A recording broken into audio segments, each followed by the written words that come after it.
जितेंद्र जी, आपका अभ्यास अभी भी कम है, क्षमा कीजिएगा मुझे आप। जो कामकाज इस महाराष्ट्र की सरकार ने किया है पिछले 1 साल में, उसका आप अभ्यास कीजिए और फिर आप मुझे इस चैनल पर आकर बात कीजिए कि इस सरकार ने कोरोना के कार्यकाल में कोई भी अच्छा काम नहीं किया है। तो मैं जरूर आपकी बात सभी राज्यों ने किया, सभी राज्यों ने किया, लेकिन महाराष्ट्र कहीं ना कहीं पीछे हो गया। हमारा महाराष्ट्र कहीं ना कहीं। आनंद उपाध्याय जी, ठाकुर जी 1 मिनट। आनंद उपाध्याय जी, इनके चाचा जी का देहांत कोरोना से हुआ है, लॉकडाउन की स्थिति से निपट चुके हैं, एडवोकेट हैं, हाई कोर्ट के जाने माने। थोड़ा हम इनसे राय लेंगे, फिर हम आते हैं गुल्लेर सिंह जी आपके पास। आनंद जी। चतुर्वेदी जी, देखिए, ये जो लॉकडाउन लगाने की तैयारी अगर हो रही है और जिस तरह से अभी आपने ब्रेकिंग न्यूज दिया कि अमरावती में 7 दिनों का संपूर्ण लॉकडाउन लगाया गया है, तो मैं इस कदम के सख्त खिलाफ हूँ और मुझे लगता है कि इसकी आवश्यकता नहीं है, क्योंकि मार्च, अप्रैल, मई, जून से लेकर जुलाई तक जिस तरह का सख्त लॉकडाउन, जनता को लाठियों से पीटा गया और तरह तरह की बर्बरता की गई, उसके बाद भी कोरोना कंट्रोल में नहीं आया। आपने देखा कि उस पूरे पीरियड में कोरोना लगातार बढ़ता चला गया।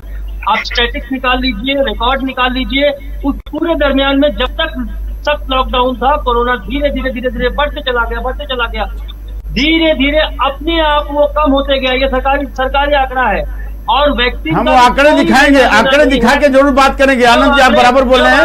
आनंद जी, लेकिन हर राज्यों की वही स्थिति है, सिर्फ महाराष्ट्र की नहीं है। हर राज्यों में आंकड़े वैसे ही बढ़ते चले गए, हर राज्यों की बात है। महाराष्ट्र में मुंबई एपिक सेंटर बन चुका था, लेकिन महाराष्ट्र ने काफी कंट्रोल किया है। ये भी बात मानना पड़ेगा आपको। बिल्कुल, मैं कह रहा हूं कि देखिए, अपने आप ये जो आंकड़े सरकार के थे, ये अपने आप आते गए और वैक्सीन की शुरुआत तब हुई जब आंकड़े बहुत कम हो गए थे जी। एक मेरी शंका है और सरकार को इन आंकड़ों पे ध्यान देना चाहिए कि जो अभी जो स्वास्थ्य के कर्मचारी हैं और सरकारी कर्मचारी हैं जिन्हें ये वैक्सीन लगनी है, अगर आप खुद सरकारी रिकॉर्ड देखेंगे तो उसमें लगभग 50% लोग ही वैक्सीन लगवाया है। अगर 100% लोगों को लगवाना था अब तक, तो उसमें से आधे लोगों ने ही लगवाया है। ऐसा क्यों है? उनके मन में क्या भय है कि जो लोग उनका नंबर आने के बाद, सरकारी कर्मचारी और स्वास्थ्य कर्मचारी उनका नंबर आने के बाद भी वैक्सीन लेने से क्यों भाग रहे हैं? दूसरी बात, वैक्सीन लगने के बाद कितने ऐसे लोगों का आंकड़ा आप जैसे समाचार के माध्यम से हम लोगों के बीच में आया है कि वैक्सीन लगने के बाद भी लोगों को कोरोना हो जा रहा है। तो देखने की बात यह है कि जो संख्या है, क्या ये वैक्सीन लगे हुए लोगों की संख्या है और उनके आसपास के जो लोग, उनके घर के लोग या उनके मिलने जुलने वाले लोग हैं, क्या वो कोरोना से ग्रसित हो रहे हैं, या तो जिन लोगों का इन लोगों से कोई संपर्क नहीं है। क्योंकि जो कोरोना की वैक्सीन होती है उसमें, जहां तक मेरी जानकारी है, कि कोरोना का ही ट्रेस होता है। इसलिए वैक्सीन लगने के बाद अक्सर काफी लोग, अगर इम्यूनिटी उनकी कमजोर है, तो वो कोरोना से ग्रसित हो जाते हैं, कोरोना पॉजिटिव पाए जाते हैं। तो कोरोना के बढ़ने का क्या आपका जवाब गुल्लेर सिंह दीजिए। डॉक्टर हैं, एक चिकित्सक हैं। सुनिए आनंद जी, एक चिकित्सक भी हैं डॉक्टर गुल्लेर सिंह जी, इसका जवाब देखिए। वैक्सीनेशन का सिलसिला प्रारंभ हुआ है। 1 करोड़ में से ऐसा माना जा गया है कि कुछ लोग वैक्सीन नहीं लगवाए। उसका साइड इफेक्ट की जो बातें मीडिया में कई जरिए से आती रही है, कुछ लोगों के मन में शक भी पैदा होता रहा है। क्या इसको लेकर के केंद्र सरकार ने हालांकि इसको क्लियरिफिकेशन दिया है, क्लियरिफाई किया है, क्या ये वैक्सीन लगाने के लिए ये सब सिलसिला चल रहा है? जी, मुझसे पूछ रहे हैं आप? जी गुल्लेर जी। देखिए सर, सबसे पहली बात तो बतौर डॉक्टर यदि मैं बात करूं तो मैंने खुद ने भी वैक्सीनेशन लगवाया है और 2 से 3 कोई नहीं लगवाया। आनंद जी, एक वैक्सीन लगाए हुए व्यक्ति से आप बात कर रहे हैं डिबेट पे जी। बिल्कुल मैं सुन रहा हूँ। और 25 तारीख के आसपास सेकंड डोज भी लग जाएगा, 25-26 के आसपास। तो वैक्सीन कोई सा भी लगवाए, आप किसी चीज का भी वैक्सीन लगवाए, आपको 2 से 3 दिन तो साइड इफेक्ट होते हैं, जो मामूली साइड इफेक्ट होते हैं, बदल हल्के से फीवर जैसे, उसके अलावा कुछ नहीं होता। जहां तक इस वैक्सीन की बात है, अब मैं मध्य प्रदेश की बात करूं, मेरे प्रदेश की, तो लगभग 80% हेल्थ वर्कर्स ने लगवाया है। तो ये स्थिति जो है ना, अलग अलग प्रदेशों की अलग अलग है। और वैक्सीन के विषय में दुनिया भर में एक मिसप्रोपेगेंडा भी चलता है, सबसे ज्यादा तो फ्रांस में चला है, जहां के 60% एल्डर्स ने कहा है कि हम वैक्सीन नहीं लगवाएंगे। लेकिन ये मूर्खता की बात है, जब जब भी जो वैक्सीन बना है उसके खिलाफ एजेंडा चलाया गया, एजेंडा चलाया जाता है, वैक्सीन बनती है, विरोध भी करते हैं लोग, कुछ पक्ष भी बोलते हैं, दोनों पक्ष होता है जी।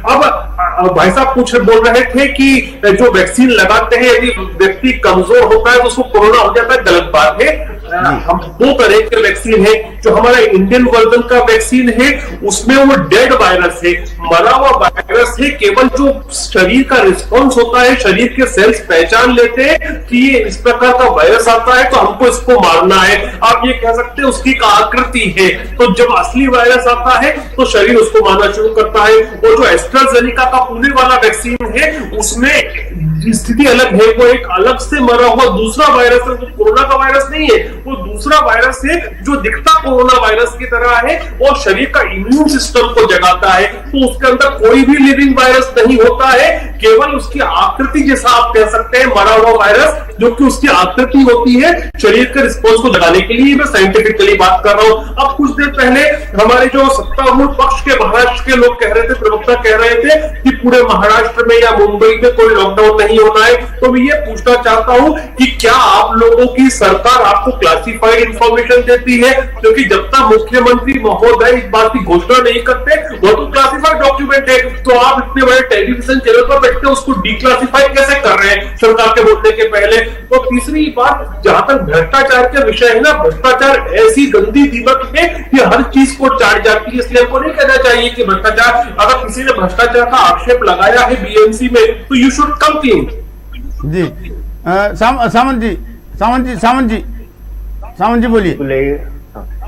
गुलेर जी, मैं आपको ये बताना चाहता हूँ, बतौर कांग्रेस प्रवक्ता जब मैं कोई बात यहाँ आपके सामने कह रहा हूँ तो उसके पहले मैंने हमारी जो डिपार्टमेंट है उनके साथ, हमारे मंत्रियों के साथ बातचीत करने के बाद मैं यहाँ पर आपसे और जनता के साथ बात कर रहा हूँ। तो आपको दे नहीं सकते?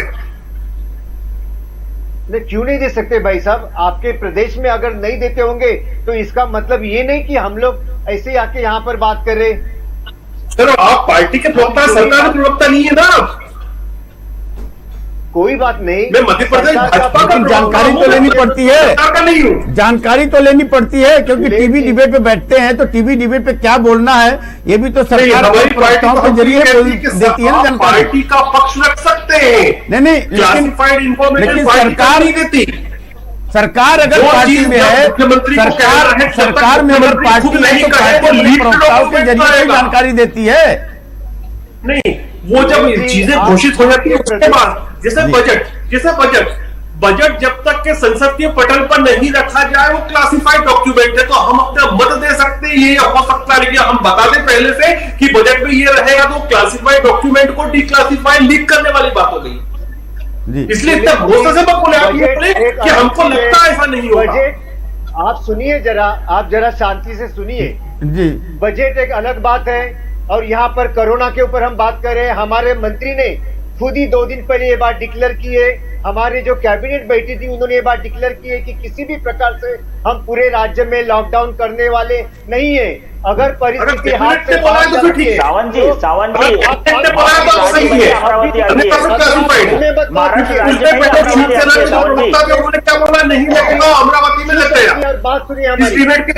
बीच में बात नहीं लगना है कुछ भी और अमरावती में लोग घोषित हो गया। आप पहले डिबेट के नियम पालिए तो हम यहाँ पर बात कर सकते हैं और जनता हमारी बात सुन सकती है। जी शेख जी, पहले सावंत जी का बात पूरा सुनते हैं। सावंत जी बताइए, सावंत जी बताइए। पहले जब हमारी कैबिनेट ये कहती है, मंत्रिमंडल पूरा, कि हम पूरे राज्य में एक साथ पूरा का पूरा नहीं डिक्लेयर करेंगे किसी भी कीमत पर जी, अगर स्थिति हाथ के बाहर जाती है तो ये सब्जेक्ट आएगा। उस वक्त हम लोग सोचेंगे, अगर हमारे पास दूसरे कोई भी कदम नहीं है तो लॉकडाउन आखिरी कदम हो सकता है, मतलब लग सकता है, महाराष्ट्र में लॉकडाउन लग सकता है। मैंने वही कहा ना, इसलिए आपको पहले ऐसा नहीं बोलना चाहिए कि नहीं लगने वाला है। सचिन सावंत जी, अरुण सावंत जी, क्या महाराष्ट्र में लॉकडाउन लग सकता है? लग सकता है ना, क्यों नहीं लग सकता है? अगर परिस्थिति पहले जैसे हुई तो लोगों के हित के लिए लॉकडाउन टप्पा टप्पा से स्टेप बाय लाना पड़ेगा। उसके अलावा और कोई विकल्प नहीं है। भाई साहब, सारे कदम, सारे विकल्प खत्म हो जाने के बाद की स्थिति में बोल रहा हूं आपको। एक साल के बाद साल से पहले था कि कोरोना नया है, इसलिए लॉकडाउन के अलावा विकल्प नहीं था। एक साल हो जाने के बाद भी वही खड़े हैं। मैं वही सुनना चाहता था आपसे। देखिए, क्योंकि जनता जब हमको देखती है, प्रवक्ता आपको तो मानती है कि ये सत्य है। भ्रमित मत करें किसी को कि नहीं लगना है। गुलेर साहब, जो आपको मैं मेरे प्रदेश के विषय में भी बोलूंगा, जहां मैं प्रवक्ता हूं, लग सकता है स्थिति खराब होती है। मैं नहीं कहूंगा कि स्थिति अच्छी है अभी, तो नहीं लगेगा कहीं पे भी। मैं नहीं कह रहा मध्य प्रदेश के विषय में भी, जहां का आधिकारिक प्रवक्ता हूं। हमने यहाँ पे अलग से क्या कहा है आपको?